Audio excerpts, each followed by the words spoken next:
All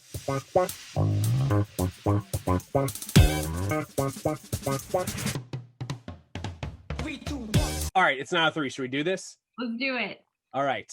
It is 9:03. It is Friday. Welcome back, everyone. If this is your first time at Dino 101, welcome. We're incredibly excited you're here. If this is not your first time at Dino 101, welcome back, you nerdy weirdos. We couldn't do this without you. Now, today we are going to talk about dinosaur toys. We're going to talk about dinosaur TV shows. We're going to talk about dinosaur ephemera that is based off of toys and TV shows.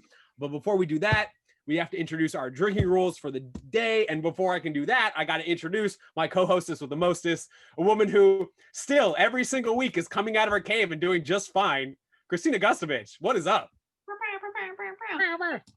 Hey, the world's on fire. I'm happy that you decided to spend your Friday night with us. Something I'm grateful for every week. Hell yeah, let's get into it. In case you've never used Zoom before, welcome. This is Zoom. Tonight, you will be... Whoa, what's this? Tonight we are recording. So upside of that is if you want to watch the show back again, that will be available to you. If you don't want to have your face show in that, that's cool. You can turn off your video, use the stop video. Oh, for you, it's down there. Tonight will be as interactive as you want it to be. We'll be getting into it about dinosaur toys, how that relates to dinosaur science, and we'll have some polls and games along the way. We love it when you participate in the chat. That's down there. So send us your questions, reactions, and so on. We'll be sure to get to as many questions as we can during Q&A time. Yeah, so let's get to the important rules. This is about dinosaurs and it is about toys, but this is for grown-ups. You will hear some sexy language, probably, and you will certainly be invited to enjoy an adult beverage, especially when you hear the following words. So, as always, because birds are dinosaurs, if you hear anything about birds, take a sip. Because we are mad corny. If you hear anything that sounds like a dad joke, something that makes you groan, something punny, take a sip. It also counts in the chat if your friends add one. And finally, because tonight is dinosaur toys, if you hear the word play, you'll take a sip. Play. Welcome, nerds. Play. Let's play. Before I introduce our special guest expert for the day, who I'm very excited about, I need to introduce our dinosaur of the day. Remember last week when I was so excited, I blew through it. We introduced it like 10 minutes late. Yeah, the whole chat was like, what's the dino? Whoops. Hey. All right, let me hold on. Here we go. This is it, ladies and gentlemen. You know it, you love it. It is actually tied for my all-time favorite dinosaur. It is Dinonicus. This is also the favorite dinosaur of our special guest expert, which I'll introduce in a second. This is what we thought Dinonicus looked like way back in the 70s. Well, I guess this is the late 60s, 69. Nice. This is what we thought it looked like. We know it looks a lot more like this now with feathers.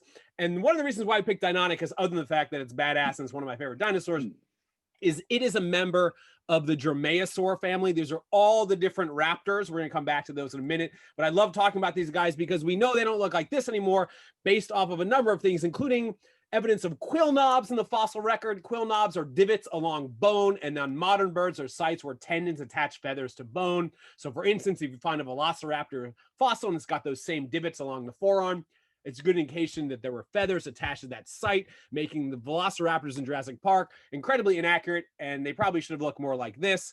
By the way, they were twice as big as a Velociraptor because they were based off of Deinonychus. So the raptors you see in Jurassic Park, based off of Deinonychus, but we now know they look nothing like this. They looked a lot more like this. This is your dino of the day. Should you choose to draw it, pen, paper, watercolor, digitally, whatever, at the end of our time together, we'll go around the room and you guys are going to show off your paleo art masterpieces. Your prompt for today is not just to draw Deinonychus because we were talking about toys. You need to draw Deinonychus toying with something. Whatever that means to you. It can be toying with an actual toy, toying with an idea, toying with its prey, toying with itself. Whatever you want Deinonychus to be toying with, it is up to you. I'm excited to see our paleo art renditions. But without further ado, we could not do today's episode without our very special guest. Ladies and gentlemen, he has held leadership positions at some of the coolest museums in all of New York City, including the New York Hall of Science, where I used to work, the Rubin Museum of Himalayan Art, Brooklyn Children's Museum, but now he's the executive director at the Montshire Museum of Science in Vermont, which is a badass science museum in its own right. Ladies and gentlemen, let me get the air horn ready. Hold on. I got mine. Okay, you got it ready? Okay, Yeah. ladies and gentlemen, Marcos Stafne. There you go. Marcos, where are you, first of all? Because you have the best, just like Dino 101 set we've ever had a guestpert have. Where are you? Well, I'm in White River Junction, Vermont, where our motto is, it's not so bad. But yeah, I'm in my house. You've been here. It's cool. True. This is true. And the shirt is on point. I love it. Love it. Love it. Love it. All right. Enough messing around, Marcos. You are a returning champion from our very, very early days. We were doing this at noon with the kiddos. It's adults only now. But just like then, we got to put you through the ringer. We're going to play everyone's favorite game, Dino or Not a Dino. Here's how it works. I'm going to read you a list of 10 different animals, some of which are real, actual dinosaurs, some of which we have totally made up. Your job is to simply discern the real from the fake. People in the chat, I'm sure, are going to try to give you help. How helpful they are, it's 50-50, we'll see. Usually there is a theme for the not dinos, which I have you try to discern along the way, but you know what? You are a special guestpert. We both have the favorite dinosaur being Dinonicus, a member of the raptor family. So guess what, Marcos? All of these are raptors, but not all of them are real species of raptors. Are you ready to play? Sure. I hope this has nothing to do with basketball. No, it does not have anything. It's good. No, I thought about that. Nothing to do with the. Is that almost a dad joke? It's almost a dad joke. You know what? Let's get the ball rolling. We'll drink to that. I like that. All right. Ladies and gentlemen in the chat, please help them out if you know if these are dinos or not. Animal number 1, Pseudoraptor.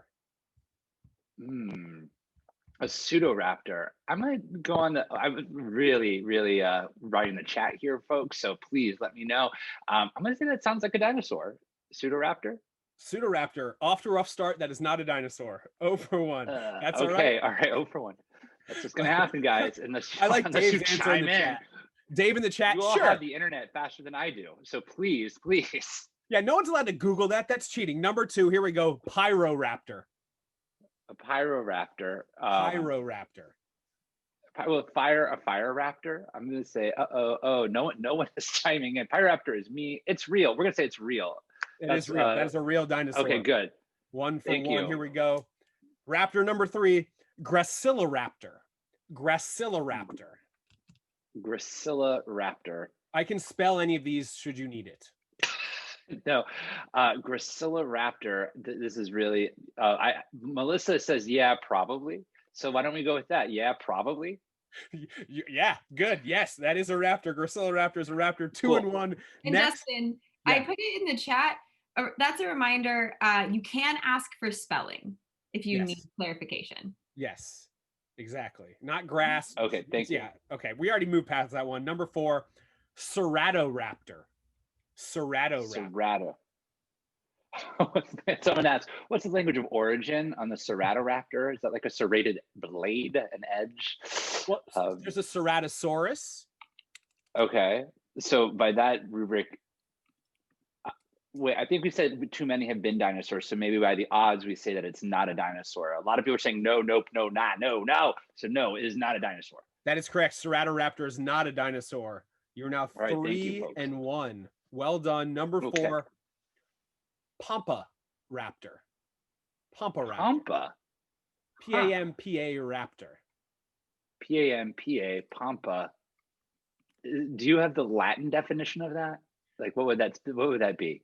A raptor with a pompadour. No, I don't know. A Pampa Raptor. It is Argentinian. Thank you, Matthew Castleman in the chat. Pampa Raptor. An Argentinian.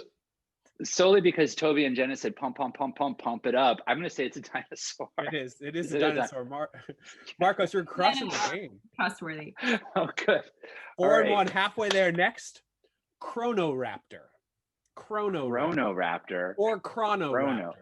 Chronoraptor. Like that sounds like a very fancy watch that James Bond would wear, like an Omega Chronoraptor. Yeah, everyone is saying yes. So we're going to say yes, please. Chronoraptor. Yeah, I was happy when I made that one up because I thought it would get you. That's not a dino.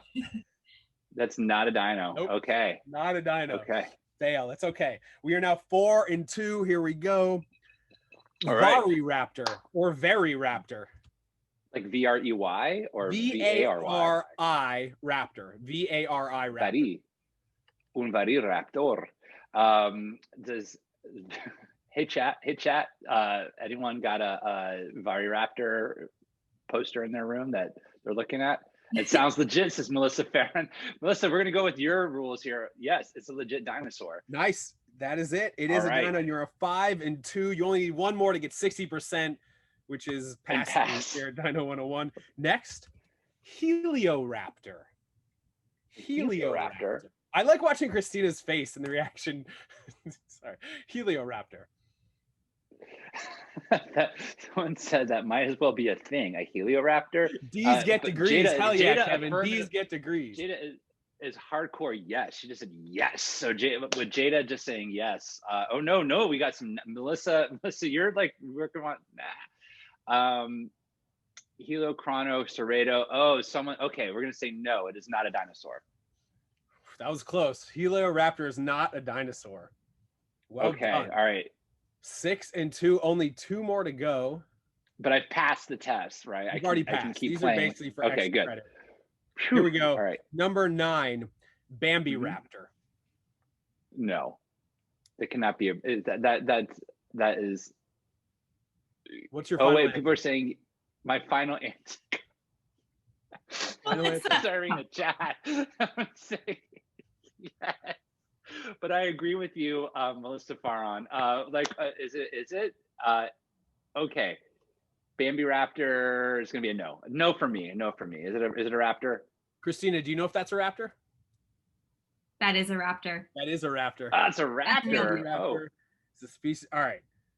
You're going to get a C if you can get this last one. Last but not least, run by truncated Icosa Dodecaraptor. You're going to have to spell that for me in the chat? Sure. RHOMBITRUNCATEDICOSADODECARAPTOR. Run by truncated Icosa Dodecaraptor. I'm seeing some D&D references here in the chat, so I'm going to say maybe that's a no. It's a big fat no. That is correct. That is not a dinosaur. That was my favorite shape that I could pronounce when I was in 6th grade with Raptor. Okay, Marcos, you crushed the game. You got 7. Congratulations. You've won the right to stay for the rest of our time here together. Now, before we get into the toys, I want to remind everyone we're talking about obviously toys today. So Kristina and I were kind of spitballing. We were really curious to know which. Hold on 1 second. Here we go. Oh wait, we forgot to take attendance. Should we take attendance first, Kristina? Yeah, let's just good way to start. Let's just see. We're curious. I see a lot of familiar faces here, and then some new friends. How many times have you been to Dino 101? I always forget to take attendance. Always curious to know. All right, we have a few timers. I see one of these in the gallery. From I could write some dissertation. Really interesting distribution. I'll share these results in a second, but it's like 20%, 22%, 15%, 43%. Let me share these. I like this. We have a nice smattering of participants, colleagues tonight. But that's not the poll that we're really curious about. The really curious poll. So we're talking about toys today. So we want to know which of these classic toys is your favorite creative / problem-solving toy? Is it Light Bright, Bop It, Etch-a-Sketch, Tamagotchi, Simon, Furby, or that rectangular thing with all those pointy pieces of metal that you're supposed to place in your palm against it to make an outline of your hand, but really everyone just smashed it against their face? Which is your favorite of these classic toys? Which one's your favorite, Dustin? I might go with Etch-a-Sketch. Marcos, how are you leaning here? I definitely played with Etch-a-Sketch a lot, but my little brother had a Bop It, and I think it was the most addictive thing that you could ever play with. Okay. Bop It. Your team Bop Twist It? Kick it. I don't twist know. it. Yeah. I had a Bop It Extreme, so it had Bop It, Twist It, Pull It, Flick It, and then one other. But yes, games you could play without friends for 500, Alex. I love Bop It. All right, we've got 86% of the results in. I did not see the rectangular pokey thinging winning. Wow. Marcos, The way do you you, said it, I thought do you you loved have that in the gift shop at the Montshire? On occasion we do. It's not a huge seller. You would think that they would be. I know what you're talking about, but unless you have one, like a giant one in your museum, then they don't sell very well. That's fair. That's fair. Light It's bright. fair. That's Yeah. huge. I want like a light. I'm sure I've seen a picture of someone who's built like a giant light bright with like actual light bulb size ones. That'd be amazing. All right. it. Yeah, Wait, I Kristina, have a question. yeah. Tell us in the chat, was the Discovery Channel store a thing for you? Oh. Yes. Like It that's was the a thing. #1 place to smash your face into the thing with the pins, or get those squishy tubes, you know, or a puzzle shaped like a sphere. Yo, Michael Pajaro, the Glendale Galleria. Shout out to the Glendale Galleria. Yeah. Okay. All right. Just Let's checking. get into the dino goodness. Let's do it. Again, I got too excited. I jumped right past. These are the actual dinos of the in Dino or Not a Dino. So we have Pyro Raptor. We have Pyro Raptor, by the way, is from Spain. We have Gracilla Raptor. This is from China. We have Pampa Raptor from Argentina. We got Vari Raptor from France and Bambi Raptor from right here in the United States. These are all actual real raptor species. Now, we don't have evidence for feathers in every single one of them, but we every single primate we know has fur and hair, so it's not like if you just had the bones of one, you'd assume, oh, that one doesn't, but everyone else does. So it's a good indication, it's a good clue that some raptors we know had feathers, so probably all of them did. Now, that being said, before we get into our toys, I just want to mention, like, a lot of people are like, oh, this is toys and TV shows. It seems kind of like kiddie and just like they're just for fun, but we're not really talking about hardcore science. And I guess that's kind of fair, but like, as someone who works in museum education and loves dinosaurs, I firmly believe that like giving someone a physical, tangible thing in their hand as a point of engagement makes the science more accessible. And I don't care if it's like a tiny little like 2-inch plastic vinyl thing or like an actual legit scientifically accurate model. When you give someone something, whether they're playing with it, whether they're collecting it, or they're using it as a teaching tool, giving something that physical, tangible thing to hold, I think is huge. And that's why if you've ever been on a tour with me at the American Museum of Natural History, you know exactly what these are. These are my favorite dinosaur toys. There's these tiny little vinyl ones you can buy in bulk. Oh, Kristina has a whole bag of them right there. You get a bag of 72 of them for like $8 on eBay. They come in all different species, which of course I've identified. And what I would do is before we end the last fossil haul, I would tell people, I would challenge them in pairs to go on a fossil hunt. And I would give them one of these dinosaurs, and they were tasked with 3 different things. 1, find your dinosaur. Obviously, it's a fossil hunt. 2, in order to prove you found it, take a dino selfie. It's for science.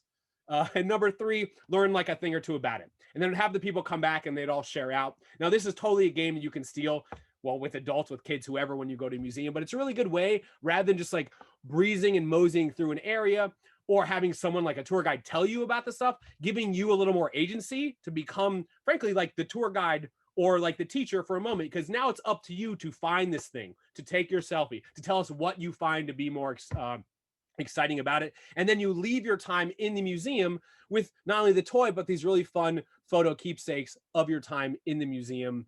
And so again, those things cost, I think, individually maybe like 20 cents a pop, and they're a great fun engagement tool regardless of age. Now, Marcos, those are my favorite dinosaur toys. I know you have a lot of favorite dinosaur toys you want to tell us about, but before you even do that, what is, I'm going to let you launch into it, starting with this screen right here, which is a word I never even heard of until I met you. Yes, phenomenology, being a phenomenologist. So I know there are some scientists on the line. I'm a social scientist or a social science researcher. That's my research methodology, is phenomenology. And so I study shared lived experiences. So it's a big word, phenomenologist, but it just means that I'm really curious about people's life experiences and how I can sort of put those things together to come up with sort of a shared experience or a deep dive into something interesting. So I like thinking about professions a lot. I like thinking about how people share the experience of working in a museum. I like thinking about how people experience being a kind of person in a professional environment. And sometimes I put together research studies for that. I use a lot of this methodology in audience research when I'm thinking about how certain groups like to navigate a museum or how certain groups interact with my museum. Fair enough. If you want to go to the next slide. Sure. I put together, I just thought, you know, when we talk about phenomenology, like, and how you would conduct a study in that, because you said, oh, like toys doesn't seem as very, very scientific. Well, our relationship with toys can be something that is studied. So I thought today, I was like, well, if I were putting together a phenomenological study on toys, and I utilize a research practice that's by a person named Max Van Manen, who really looks at a lot of practical applications to using phenomenology, especially for education. I thought about, like, well, what would that study be? Well, a paper might be entitled Loving Dinosaur Toys. Like, imagine you're going to go read an article or a paper about people who just love dinosaur toys. So to be able to figure out that kind of topic, I would ask a couple of research questions. So the types of questions that I would ask myself overarchingly would be like, in what ways have people experienced dinosaur toys and figurines? So I'd say, Dustin, tell me a little bit about the first time you came across a dinosaur toy. I think I probably found it in a neighbor's sandbox. And and what was that experience like when you first saw it? I mean, I knew what dinosaurs were, but I don't know if I had any toys, and I found this one, and it was bright blue. And I just remember being bright blue and weird looking. Right. So there's a lot that one can impact from just that initial experience from finding a particular dinosaur toy, and I could explore that further with Dustin. It's not like I'm trying to like analyze Dustin this. I just want to know the story. I want to know how he came upon it. Did he start to collect dinosaur toys? Did it make him interested in reading more? These are things that I would unfurl from his life story as he's grown up. And then I would try to sort of piece together a bunch of different stories to figure out how people created attachments to dinosaur toys and figurines throughout their life. And then ultimately, the way that I use this practice is to think about outcomes. So I might try to think about how we transform a love of dinosaur toys and figurines into a love of science. You know, and usually you tease that out from what people are saying. So Dustin might say, well, I found this big blue dinosaur. I didn't know what it was. So I ended up having to go to a library and I had to research it. And then I asked my science teacher, and then my science teacher helped me out. And then all of a sudden I started hanging out with my science teacher. And then, you know, that might, I'm fabricating that story, Dustin, but it would be a good one.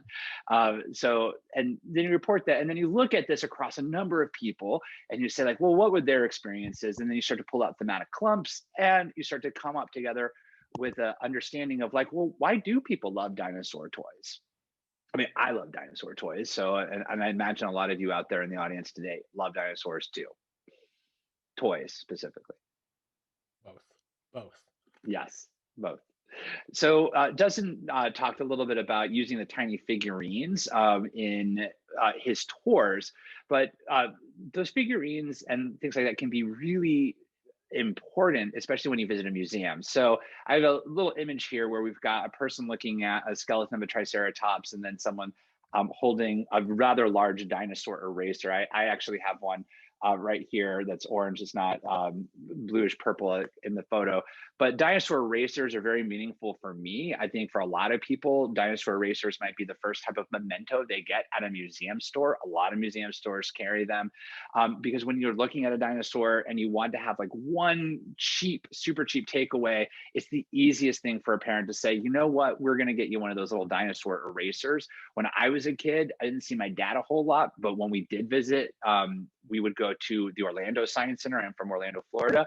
And at the end of every visit, we would get a dinosaur eraser. And that was a memento. So it would be a memento of an experience that I saw of a dinosaur, and it would tie me or connect me to that experience that I also had socially with my father. So both the eraser, the experience of seeing a dinosaur, which at the Orlando Science Center when I was a kid were mostly animatronic dinosaurs, so specialized exhibitions with the slow moving dinosaurs. They didn't have a permanent collection. At that time, they do now. And then getting that dinosaur eraser on my way out always made me understand and like feel very connected both to the Orlando Science Center, to that dinosaur that I saw, and to my father. So that's an experience of how like a memento helps to start build that experience, and that figurine then has meaning for you that you start to then associate with other things. If you want to go on, Dustin. So another way that we start to build that identity or that sort of fascination with dinosaurs and dinosaur toys is through popular media. So a lot of toys that we have or dinosaurs are represented in popular media by movies.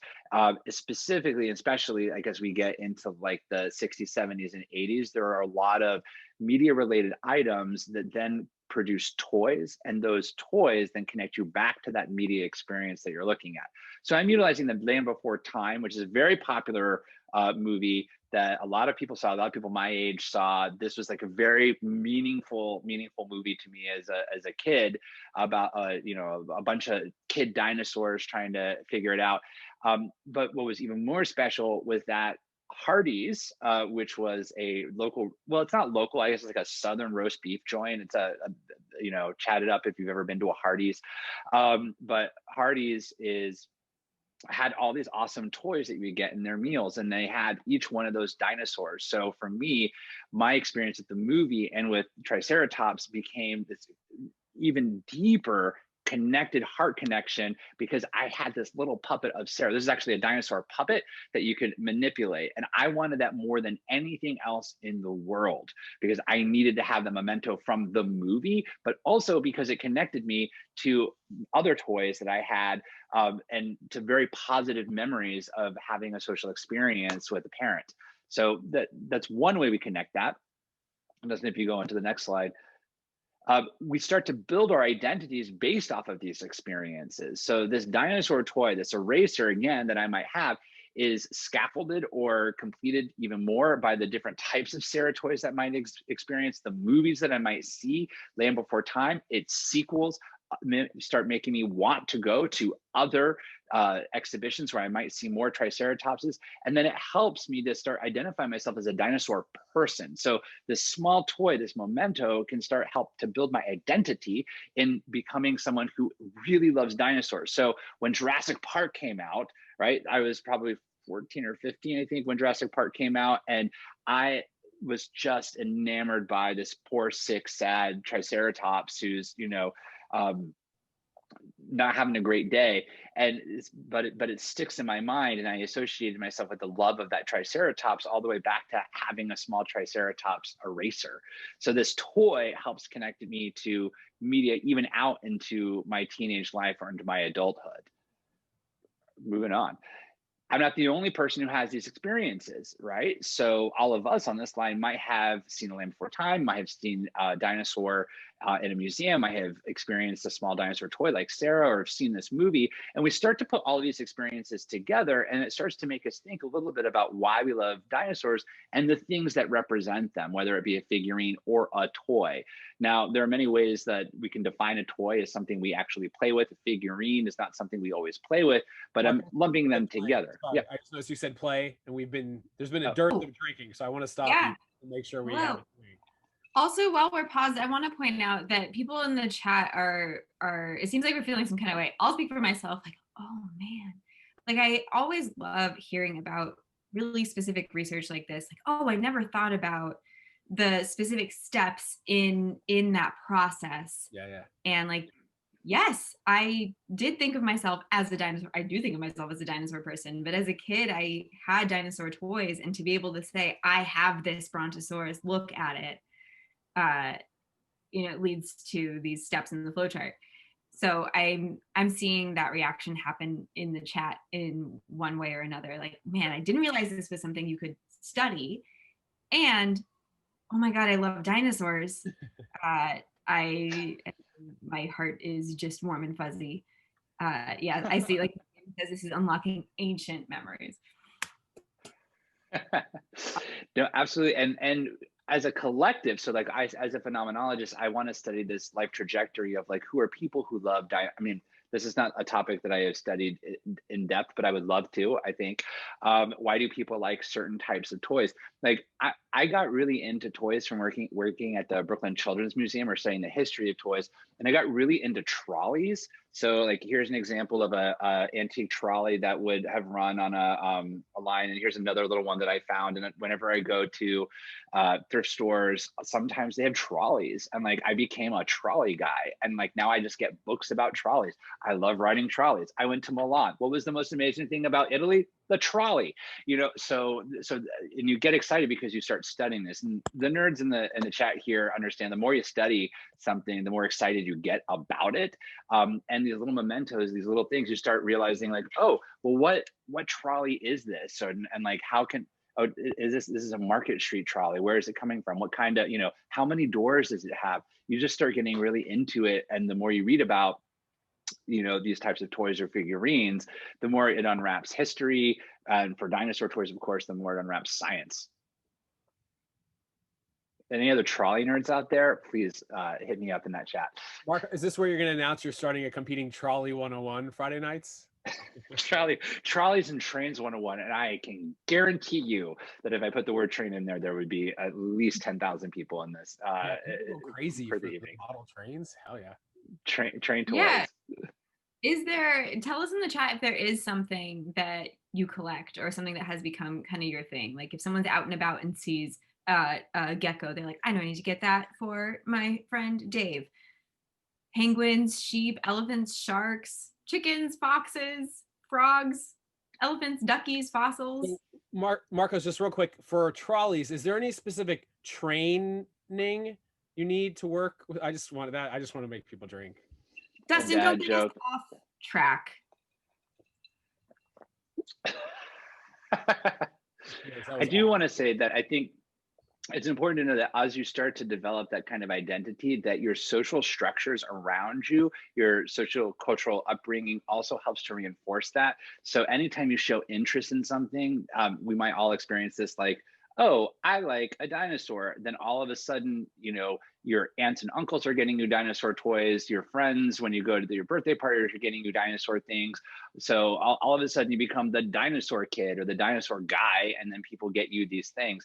I had a really great cat for a while. His name was Oreo. He recently passed away, but it's always surprising to me that, like, because I had a tuxedo cat, people would be like, oh, I found this tuxedo thing for you. And so now I have all these mementos of tuxedo cats lying around my house. I have tuxedo cat napkin rings. I have, people send me photos of tuxedo cats. He was an okay cat. He was fine. But now I have a lot of stuff because people also help to like create that identity for you. And it's also externally focused as well. So sometimes you might be forced into playing with things that you don't necessarily love just because like it's what people get you. Yeah. But the things that like sort of endure for a long period of time, like I still love dinosaur toys. I still collect dinosaur toys. The majority of dinosaur toys you see behind me were collected in my adulthood. So like they're not necessarily as a kid. And I had very few of my dinosaur toys from when I was a child. I wish I had them. Marcos, you have 12 minutes to take us through 70 years of dinosaur toys. Go. Here we go. Let's do it. All right. It's fine. Sorry, I'm frozen on the side. Here we go. So I love this. These two photos of dinosaurs from the 1950s. It's important to know that dinosaur information and representations of dinosaurs weren't that widely popular. Before the 50s, 60s, and 70s, when popular media like movies and television started to come out. So people had a wide range of understanding of what a dinosaur might even look like. And we probably have talked about this in like the history of dinosaur illustration on this show. So one of my favorite photos I've ever found is one of these are Mark's Toys, very famous toy brand, is this weird like skinned headed like I don't know what you would call this, sort of like lava striped maybe T-Rex that exists. Is the scariest but most fascinating thing that I've ever seen. And to the left of that, of course, is like your good old favorite wax dinosaur, which became a popular thing in the 50s as well, to have these sort of like waxed dinosaurs. I have one right here as well from the Field Museum of Chicago, sort of a vintage one, but they still make these. And I don't know if you had wax things growing up in museums, chat it out if you did. I loved getting these things and ruining them. I loved getting one of them and like putting my hand into it immediately because of the texture of pressing that wax. It's again, these are figurines more than they're toys. Go on to the 60s. Yeah, all right. Oh, the 60s, we've got dinosaurs became really popular in the 60s because of the Flintstones. So the Flintstones premiered in the early 60s, and then all sorts of ephemera and toys came out with it because people started to really understand how we package television programming, especially television programming geared for children, that having that toy component would be a big seller. So often the TV show was really just something that was created to sell that toy. You see that with Hasbro, like later on in the 80s, we'll see that with Transformers. But of course, Fred Flintstone, lives in this horribly inaccurate, world where dinosaurs and man live together. He has this small dinosaur named Dino. And then Mark's, for example, the toys that you see there on the screen are Mark's toys for play sets. Play sets were a really big thing in the 1960s. You would get these like massive play sets when sometimes they'd be knights in suits of armor, or they'd be like little Civil War reenactments, but they also would be things that you saw on television, like the Flintstones. So the Flintstones helped to get and garner interest in dinosaurs, which takes us also, if we go to the next slide, other things that helped us get excited about dinosaurs. You said play set twice, so that is technically play set. All right. These, yeah, here we go. Here we go. So the other big things that help to influence people having mementos, which then also would lead into toys, were World's Fairs. So we've been having World's Fairs for a long time. A really popular World's Fair that actually wasn't a formal World's Fair. It was sort of like a sub World's Fair, was the 1964 World's Fair, which was in Flushing Meadows Corona Park in New York City. And they had, of course, like Sinclair Dinoland, which was this really amazing space, right? They can see the Unisphere popping out in the back there. So if you've ever been to the New York Hall of Science or this area, those two tall towers there that were featured in the movie Men in Black, those still exist. That's actually Queen's Theater in the park. You can see a little bit of the Queen's Museum there. So right behind the Queen's Museum of Art, there used to be a bunch of dinosaurs. And then the dinosaurs would have figurines or toys that you could get. And then that made it very popular. Having these large scale dinosaurs became kind of a thing. And then of course, they didn't stay in Flushing Meadows Corona Park. They moved on into other areas in the West. So dinosaurs, our fascination with dinosaurs sort of grew in the 1960s, and then sort of really, like there is some great figurines that I think Dustin pulled up there for just seeing those kind of wax dinosaurs again. And then other museums started to create these based off of like how World's Fairs use them. So if we see that the World's Fair is creating figurines and I'm in the Field Museum, I'm also going to make my own wax dinosaur and start to sell that in a museum store. So museum stores start to become a big purveyor of figurines and toys. These come from a machine called a Mold-A-Rama. Right. And actually at the Field Museum, it's not just in the gift shop. So there's the actual old school. It looks like an old like cigarette machine almost. Mold-A-Rama machines throughout. I think there's like 4 or 5 in the Field Museum, and you can print out the different ones.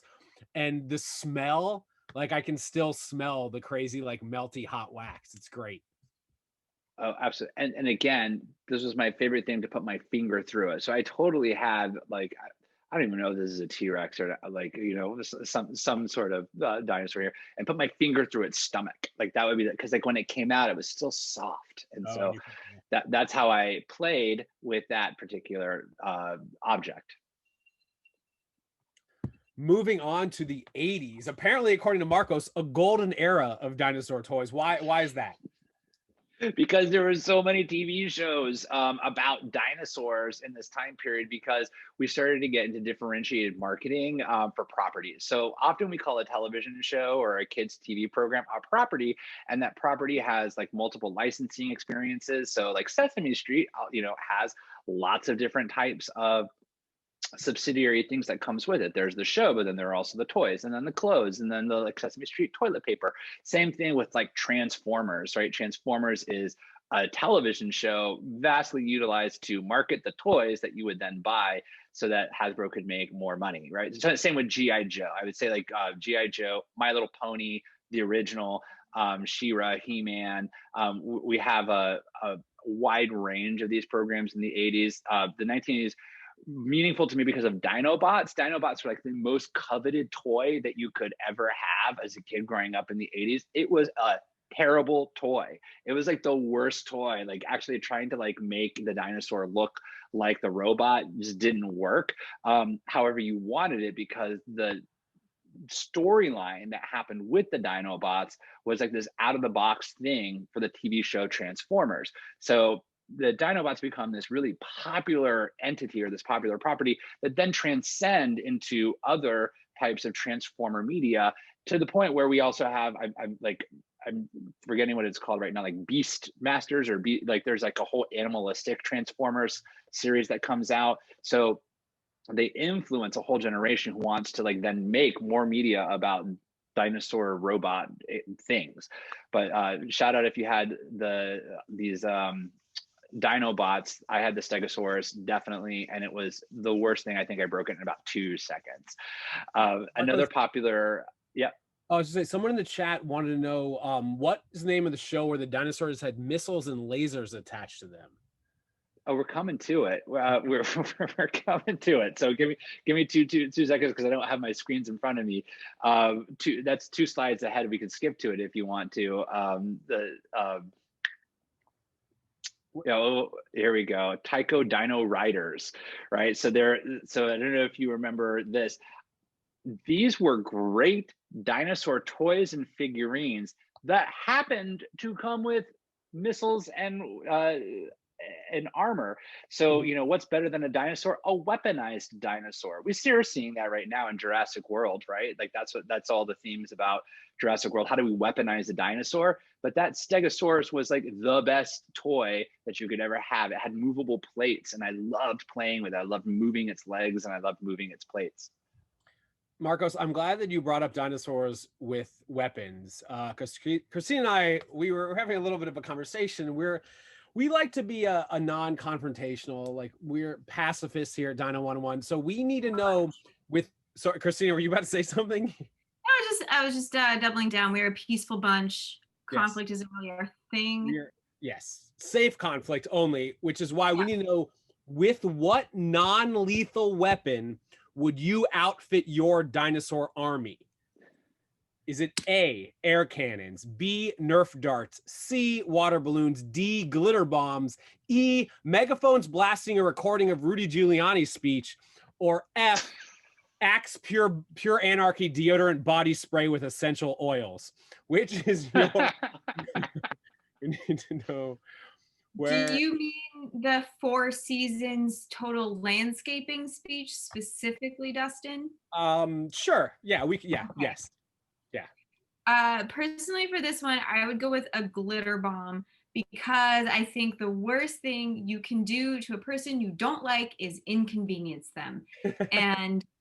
and that glitter, it's going to be up in every crevice, every nook for eternity. And that is why I choose glitter bombs. Glitter bombs are currently winning. Air cannons, by the way, have exactly 0 votes. Marcos, how would you vote here?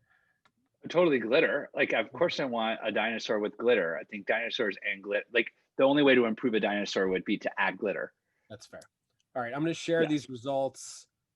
I get that. Glitter bomb makes sense. That makes sense. The glitter bomb. I think the audience seems to agree with us that it's fabulous and fun, and also will hurt somebody's feelings in perpetuity. All right, Marcos, we have 2 or 3 minutes for you to take us through the 90s and the 2000s. Are you ready? Yes, but can we reverse one more back just to Dinosaurs, because this is like a rare gem. You love talking about Dinosaurs. My bad. Go ahead. Dinosaurs was my favorite show ever, and I couldn't afford the Dinosaur toys because they were so expensive. But I totally would love a Dinosaur toy now. That said, this was a great show where dinosaurs were actually kind of like aliens, and they would like morph into dinosaurs, and they were like evil dinosaurs. Like the T-Rex was evil, but the Allosaur was good. So it was like the weirdest show ever. And it has the best theme song that you could ever listen to. So I highly recommend going to YouTube and looking up Dinosaurs, like flying saucers. I'm looking that up. I wish I could have had these toys as a kid. That's why I always talk about them. All right, let's go to the 90s, to everybody's favorite dinosaur. Everyone, right? We don't need a poll for this, Marcus. You're right. It's everyone's favorite dinosaur, hands down. favorite dinosaur, Barney, right? So my brother's about 14 years younger than me, and so I got to live through the whole Barney experience, which for many of us, that's what it was, right? So Barney was a lot of kids' introduction to a dinosaur. So we have to live with that. This again, so many Barney toys, so much Barney clothing, so much Barney everything, Barney shows, Barney movies. This is a property that like really does, it's like infiltrate various markets. So I do think that's important to acknowledge Barney. Barney had his own live shows, right? And so imagine how many kids were playing with their Barney and they loved it. So you don't want to diminish it. If you loved Barney, like you did, like kids love, my brother loved Barney, like it was okay. That said, we can move on. Yeah. I really consider, like, I know, like, logically that Barney is a dinosaur, but I consider Barney, and then dinosaurs are dinosaurs. These are not things I recognize the overlap in as a child. As Maggie says, Barney is a nightmare. But clean up, everybody, everywhere. That's an important. And again, this is still happening. Dinosaur toys are still happening, of course. We've got Dinosaur Train. You go to your local Walmart, Kmart, anywhere, you're gonna have a bajillion things about Dinosaur Train. Jurassic World has like launched a whole new series of dinosaur toys for kids for today. So the dinosaur toys not going away. That's the end story. Like dinosaur toys forever, helping connect people's hearts to dinosaurs. Now, Marcos, before we hit the last slide from toys from the 2000s, it is time to play everyone's second favorite game. This game has kind of a long name. So let me first introduce M, who you probably see spotlighted now. M is our resident graphic designer extraordinaire. Marcos, are you ready for this game? The name is long. Pay attention. Pay close attention. Here we go. This is the M draws in front of everyone while the guestpert, that's you, Marcos, attempts to figure out what topic or guestpert, again, that's you, or guestpert related word or phrase M is attempting to digitally render. Whiteboard challenge brought to you by the Axe lineup of deodorant body sprays with essential oils. Axe body sprays, when you absolutely positively want to smell like rejection. All right, M, here's how this is going to work.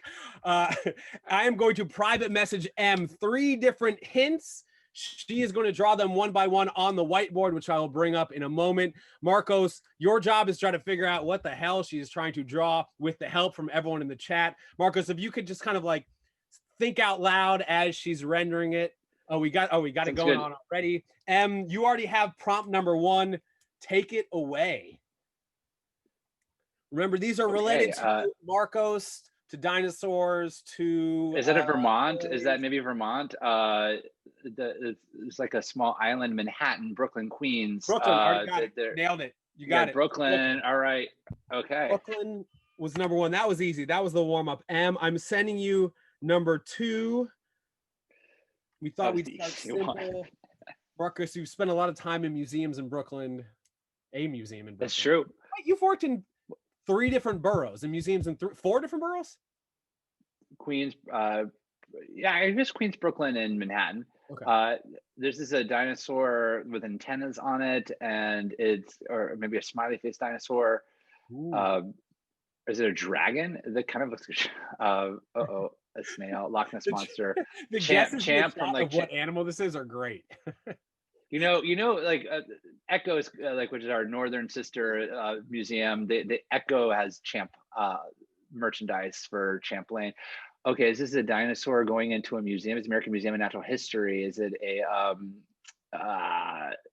seeing a dinosaur who's visiting a museum? Check the chat because we have a few people. Toys R Us. Toys R Us. Jeffrey, you can be a Toys R Us kid. All right, okay. Jeffrey from Toys R Us. Got it. You got Toys R Us. Marcos, yes. You got the first one right away. You needed some help from the chat for the second one, but you're in luck. Round 3, the totally imaginary points are tripled. M, I've sent you your prompt. Godspeed. Okay.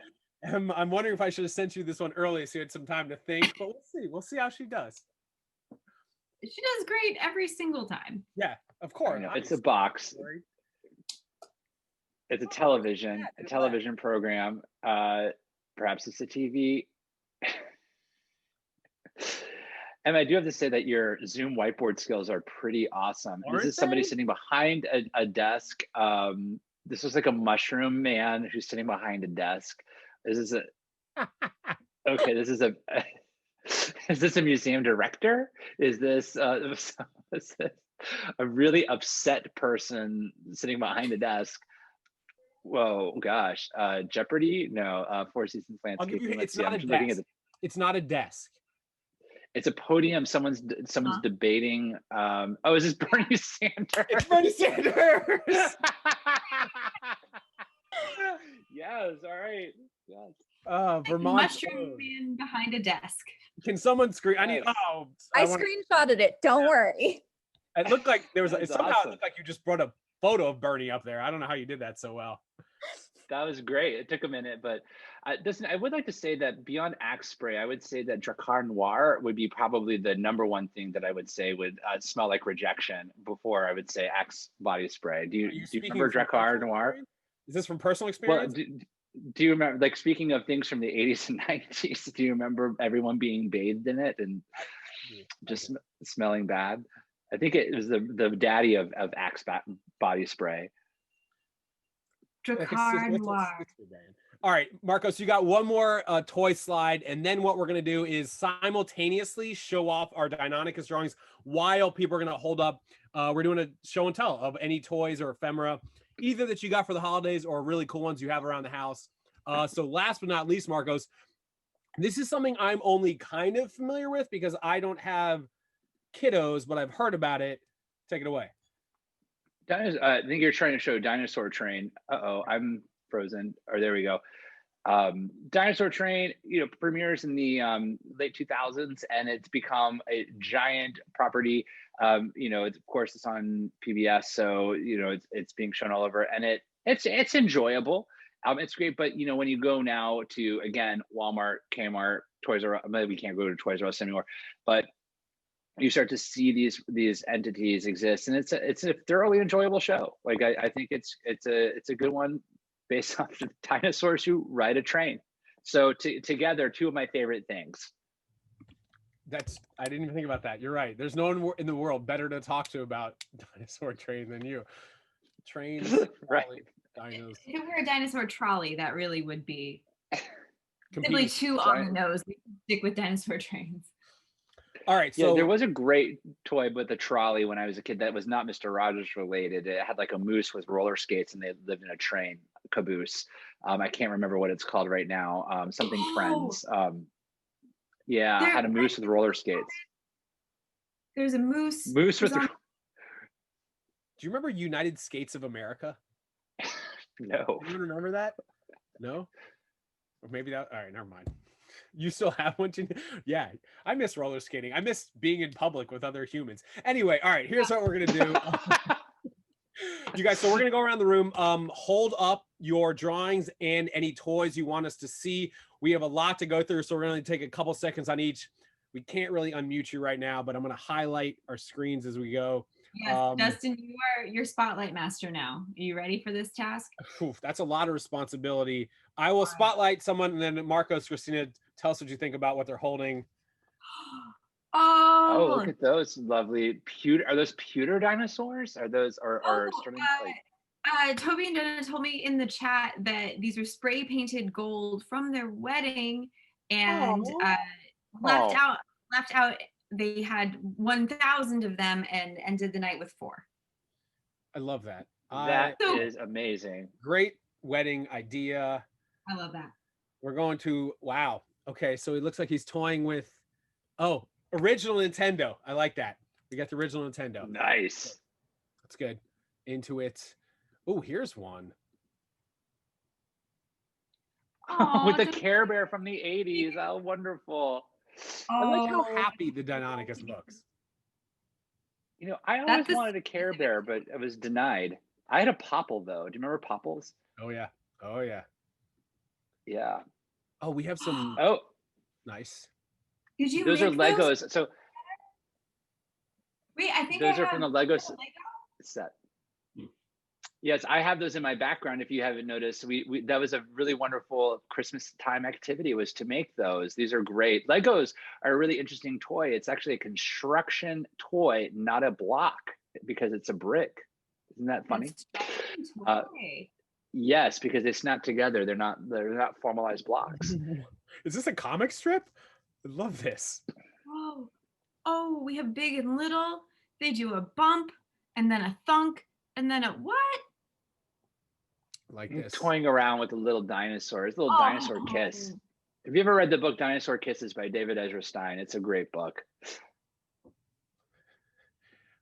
This next one looks like it's based off of the drawing. Oh, I like this. You took we do earlier, made it your own. I like that, Katie. I'm into it. Notorious. Super into the red dot. Toying around with the martini. Stego Hot Wheel Hybrid. I remember those were a thing. Yeah. Yeah, they're like, how do we get kids? They like cars, they like dinos, dino car. More toys. That's true. Kicking the can. Like the oldest game possible, right? Let's just kick the can. With fashion as well. Yes. I want to shout out to Amanda Bart in the chat, who remembered that the moose riding a roller skate was from the Get Along Gang. Ooh, that is an excellent Gojira. Yeah, we could have a whole debate about whether or not Gojira counts as a dinosaur, but we'll allow it for here. We'll allow it tonight. That's excellent. Oh, look at that. This looks like a T-Rex that looks a lot like the Jurassic Park T-Rex. Oh, with a slash and everything. Yeah. All right, we have some very colorful drawings here from Megan. Yeah, in the 90s. Oh, the Dinonicus clever girl. Oh, Rubik's Cube. My favorite. My little favorite line from any movie. Clever girl. That's terrific. I love it.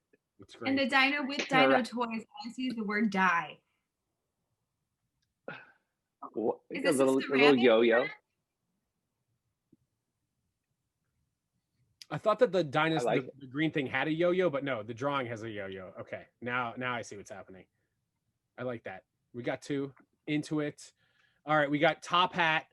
We're going to Top Hat now, every week with a Top Hat. Toying with Barbies. Loves Barbies. I like that this is to scale though. Like you're right. With that, is that how big the Barbie is in scale with the Dinonicus? It makes sense. I like that. Nice. It works. What even is this? Oh, it's a necklace. Ooh. That's cool. I love it. Two-sided. Everyone should chat Dustin and say that we should have a dinosaur fashion episode. For sure. I like how anatomically correct this is too, by the way, right? We don't have a tail dragging behind us. It looks like an active warm-blooded predator. I'm into that. I also like your yellow and white shirt. Yes. Jada, a person who knows deep, deep, deep down in her heart that dinosaurs are slightly better than sharks. She is drawn. Jada's a shark scientist. I have to give her crap for that. Speaking of anatomically correct, Marcos, how do you feel about this one? I like this because it's a train that it is eating a little person. It's probably a little too big, right, for a Dinonicus. Dinonicus was a tough dinosaur though, so I like that. It's got a person in its mouth. I forgot to mention, please upload these Insta and Twitter, tag myself, Kristina, Marcos, Atlas Obscura. We love to see these. They are great. You guys are great. Richard, who won last week's contest that you don't know is happening, the contest for our favorite drawing that goes in the weekly email we send out on Monday or Tuesday. Richard won last week. Mirror toying with my okay. Yep. With my Dynamotions, parentheses, emotions. I got you. Yes, the mirror plays Dynamotions. Who's this? Oh, pretty sure. Yes. Whoa! I thought it was a book. It's 3D, baby. That's a wonderful book. Oh, that's so cool. Legit pop. I have that in my collection as well. This is the problem being museum director with the museum stores, that you end up buying a lot of dinosaur stuff. The illustration is so on point. Before we move on, I have to mention, I love the clapper, not a slapper thing. If you're new here, we recognize now that most theropods, well, all theropods that we know, like T-Rex, like Velociraptor, were clappers, not slappers. So have it anatomically correct. Your wrists need to be facing in, so palm to palm. Any dino you see in a museum, almost all have not been changed. And you can still see the palms facing down, which is incorrect, but Richard knows what's up. Well done, sir. Checkmate, Dinonicus. Those look edible. I don't think they are, though. It's the inside. I see. Okay, yep. Oh. Oh. Side. This is like a little T-Rex gambit. Love that. We're going to JoJo. When you and your sibling had to beef it out with sock'em boppers. The pair of Dinonicus. Oh, a whole tablescape. This is legit. Jurassic World, yeah. Nice. No, Oh, Mr. Drew Wells, I love this. Mr. Drew Wells is not holding anything up, but I noticed there's a wall of something behind you there, sir. I like this. I like that. Is that just for us, or is that your interior design, just in general? Yeah, good. Yeah. Speaking of great interior design, a man who's outfitted half of his apartment with crates and crates of Mountain Dew, Michael Pajaro. Move your picture down for a second, just so people know what I'm talking about here. See, never have enough Mountain Dew. He's always ready to do the do.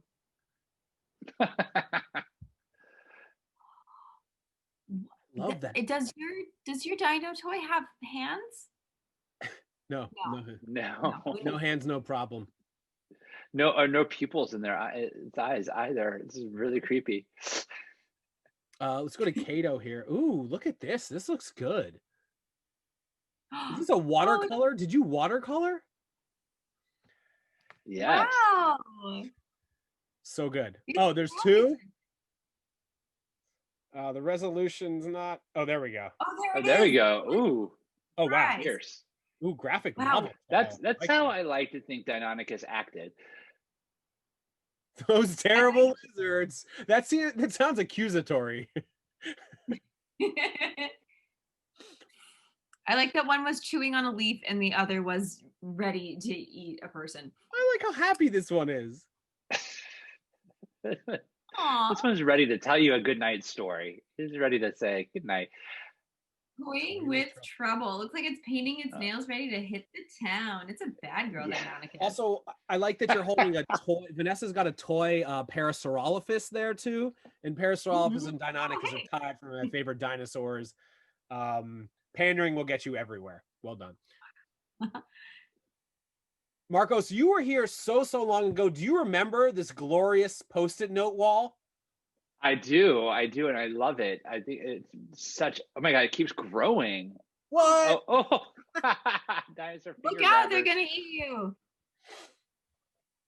I love the feather detail on this, and the feathery arms and tail, and then the big claw foot. Like, this is telling me a lot about this dino's lifestyle. Quick shout to this background. You apparently are at Jurassic Park, so I appreciate that. Thank you for tuning in from a relatively hostile environment. Brian, this is great. Aww. Wow. So I assume that's a toy truck, because otherwise that's the world's largest Dinonicus ever. Okay. That makes my heart smile. It's just a little guy playing with a Hot Wheel. This one, that's great. Love that. I like the different colors so on the cute. on the forearm too. And then he'll eat your children.